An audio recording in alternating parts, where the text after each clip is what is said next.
joined by UMass Boston Baseball coach Brendan Eygabroat. The Beacon's coming off a 1-2 week, but that one win coming in the final game has to make you feel a little bit better, Coach. Coach, how do you kind of evaluate this week? Obviously a tough start, but two really competitive games against UMass Dartmouth. Easily could have been 2-0, but able to come away with that last win to give you a little bit of momentum going into this week. Yeah, we've really played pretty consistent the whole year with exception of one inning against Rhode Island College. So we've been in pretty much all tight games. And, we're just, we're still getting the rust off. I don't think we're a finished product by any means. I think we've sort of tweaked some moves kind of positionally and lineup wise.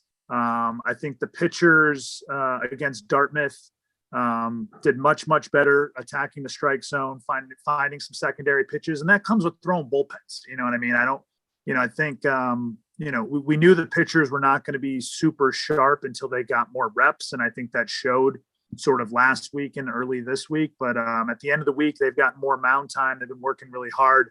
And I was really excited about what we saw out of the pitching staff. I thought both starters, Timmy Cianciolo and Dylan Ryan, two young guys, both did really well against Dartmouth, who's got a nice offensive club. In terms of your pitching staff, we've seen some guys now 3, maybe even 4 times, but a lot of guys only the one time.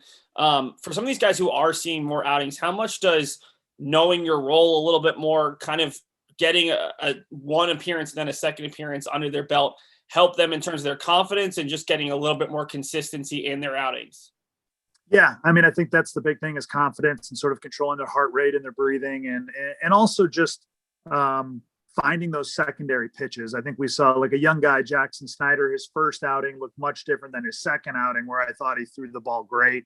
Same thing with Aidan McMillan. So I think we'll see those guys continue to improve. And, I think due to, some of the guys who weren't available due to COVID, we've been able to see a lot of these young guys more than we probably would. So now we're getting all of those pitchers back this week. So hopefully that makes us stronger here over the next couple of weeks, because now we've maybe used some guys that wouldn't have got as many looks had we had all the arms we typically would have had. Offensively, you knew a little bit more about your lineup going into the season, but two guys that we didn't talk as much about early on who have both had big weeks. Aidan Blake, a key 2-run homer the other day, and Thomas Q, first 2 years we saw him as an infielder fighting for time. Now he's a starting left fielder and did really well this week. Can you talk about those two guys, the work they put in and their performances? Yeah, really happy with Q. Q is one of the hardest workers on the team. I think he's an energy guy. He really, the team really likes to see him have success.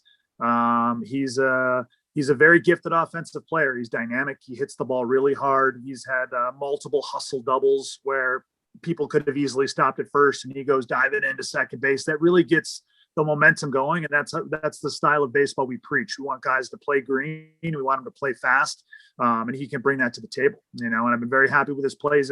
He's new to left field, but he's looked excellent out there. Coach Reynolds has said he's done really consistent in the drill work. So he's only been playing it for a few weeks, and we put him out there because we thought that might be a way that he could impact the lineup, and it's sort of come to fruition.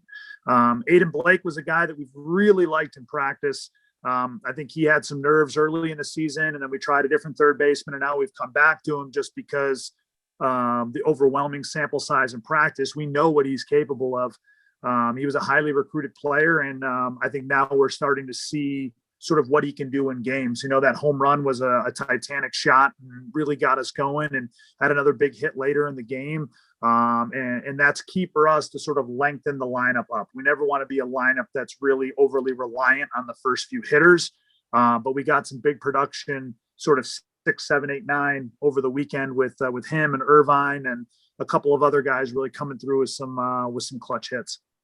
This is your busiest week to date, back-to-back 5-game weeks to close out the regular season. How important is it to get some longer outings from some of your pitchers, but also to get some of those pitchers back so that you can cover 2 doubleheaders and 3 games in 2 days early on this week, Tuesday, Wednesday?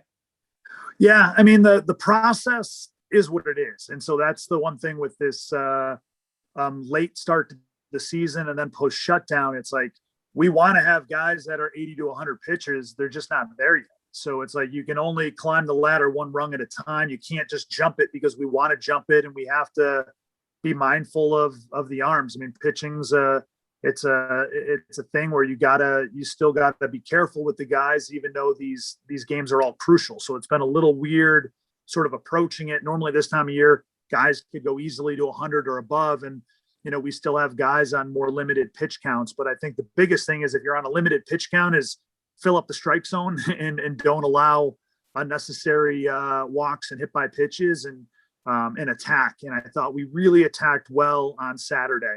So I was very, very happy with that.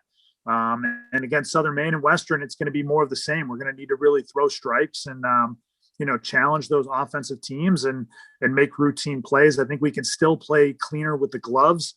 And then each outing for these starters, we're going to try to bump them up an extra 15 or 20 as long as they're feeling good, and I think, getting Aruda and Doherty and Lopes back this week will be good.